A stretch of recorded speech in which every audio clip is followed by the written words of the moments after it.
So here's a concept I want you to get familiar with. When you're thinking about a person that just isn't working in a role, that things aren't clicking for them, they're not picking up things as fast as they should, they're causing you to have to babysit a lot more than you'd like to. I want you to think about that seat, that empty seat that person sits in, as opposed to the person. A lot of times when we take the person and we attach the emotions and the relationships and everything to that, it becomes harder to make the right decision. I want you to think about that empty seat and what that empty seat would look like that had the perfect person sitting there. And I want you to go based on that.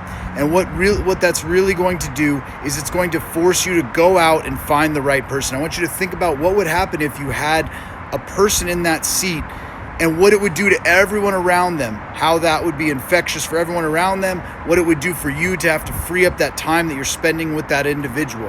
And this isn't to say that you don't train people, you don't work with people, you don't, give a little leeway and get through hard times, but we all know that situation that's eating at us that we just know in our gut isn't working.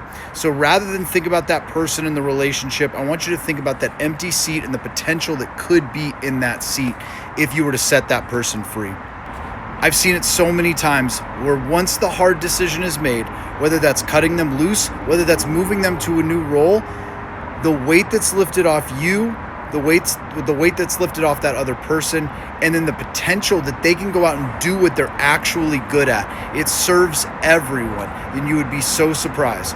So change the way you think about it. Rather than think about that person, I want you to think about that empty seat and what the perfect person would look like, the potential that could be sitting in that seat.